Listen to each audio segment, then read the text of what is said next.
Welcome to Unusual Due Diligence. I am your host, Poseidon, god of the sea, and whose spirit brings to life this animate milkshake. In today's fresh episode, we cover the unusual link between Ethereum and Solana by way... Is it Poseidon or is it milkshake? Can I just kind of come in the frame here? Just give me a minute here. I just gotta find the right one. Oh, nope, that wasn't it. Let me try this one. There we go. No, this is fine. Just gotta find the right one. Here we go. Okay. I found a new one. Do you want to go see? That's pretty good. Conspiracy Rabbit. This is not a good time. We are right in the middle of recording live. I hear that, but then I kind of found one that's kind of interesting. I think you're gonna want to see it. I want to see it too. Okay, Conspiracy Rabbit. What exactly have you found? Well, it's a rabbit hole. You know, like a really good one. Oh, it's a really good rabbit hole. And where does this rabbit hole lead us? It's pretty deep. Do you have a minute? Maybe we should just go see. I think it's just right over here. Where'd it go? Here it is. Yeah, we just gotta. Let me just hop it.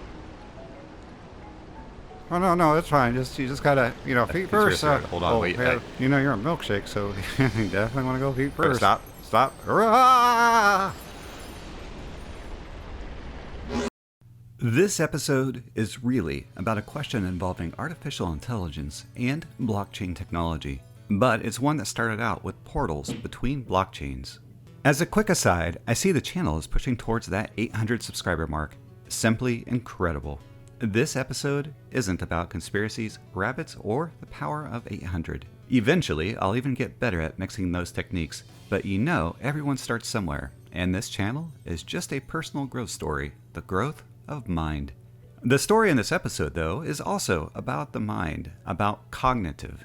Once you start exploring the world of cognitive computing, it quickly dawns on you that you're in this incredible rabbit hole. That rabbit hole inspired me to come up with Conspiracy Rabbit and let you get a sense of what it's like to be me, the talking milkshake.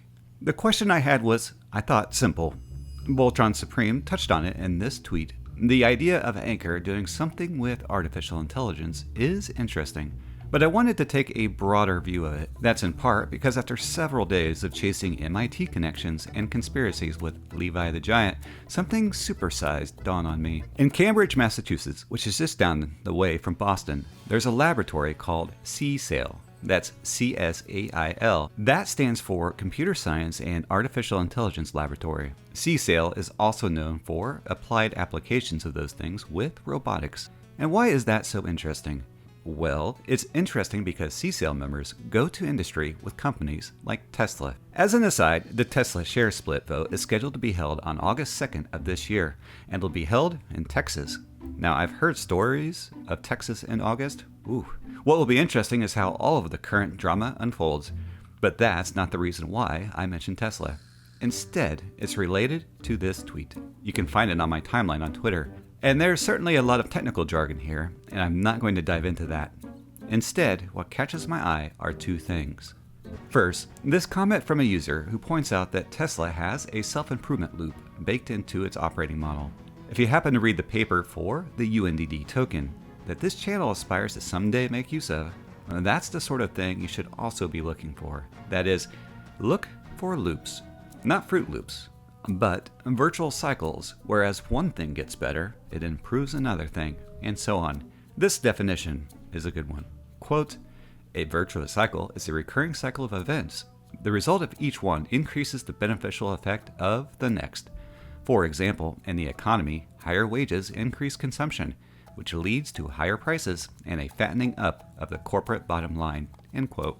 And Tesla's robotics and artificial intelligence are interesting because you just have to imagine a world where that automotive body is swapped out with other parts. If you watch the channel, then you know that we make use of toys, and notably Transformers. And that's because the channel is transformative to me, but also to people who subscribe and like the videos. If you took a Tesla and then removed the wheels and attached on legs, you'd end up with a motorized vehicle that could walk over uneven terrain, like a horse or horseless carriage. What about other limbs, such as wings or tails or snoots?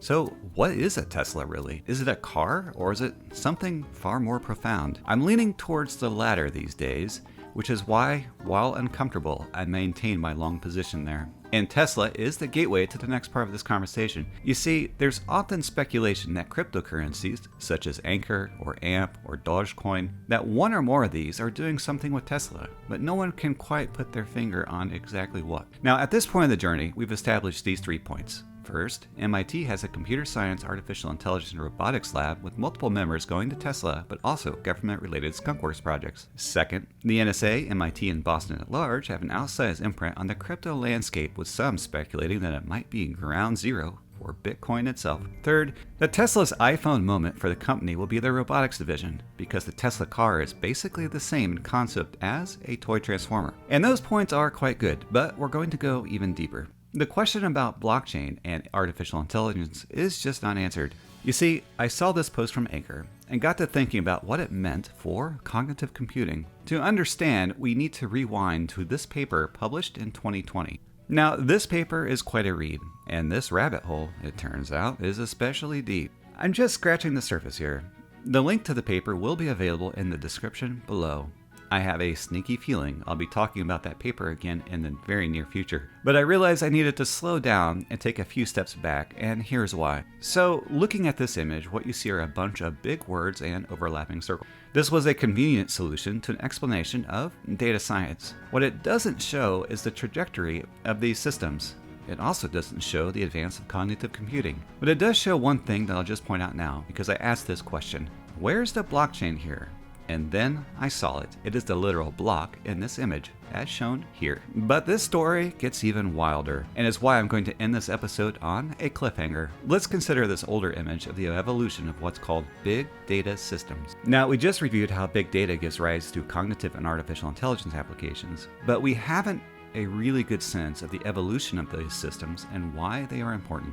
Consider the chart on the screen for a moment. Early technology systems were information silos with limited integrations. Now, you might be led to believe that this is a broad sweep of technology itself. However, that's not quite true. There's something pretty, well, to borrow a word from the 80s, something completely radical. You see, a small startup company or corporate business undergoes the same journey in the evolution of their internal systems. You'll see a firm with pocket databases from different acquisitions over the years, and these systems do not interact. Over time, if you ask people in companies at this stage of their journey, you'll hear things about KPI and dashboards. And then in time, that starts evolving to more analytics, big data, and eventually cognitive applications, all within the same company. Simply put, ask anyone that's worked in corporate America over the last 10 years on any cross-functional project, and they should be aware of this. Okay, so now consider a firm like ANKR, which has recently started the task of bringing together all of these silos. In fact, you can see it from this tweet. That's a huge value proposition for them.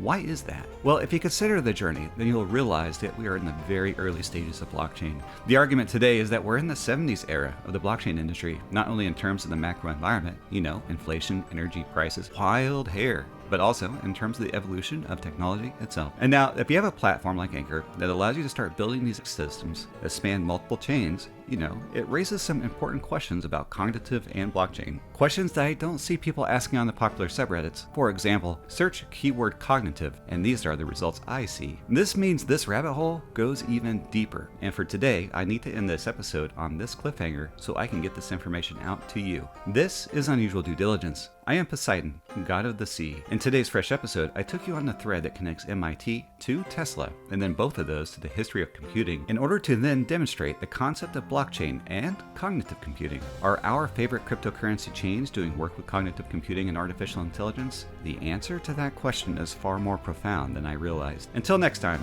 make waves, my friends.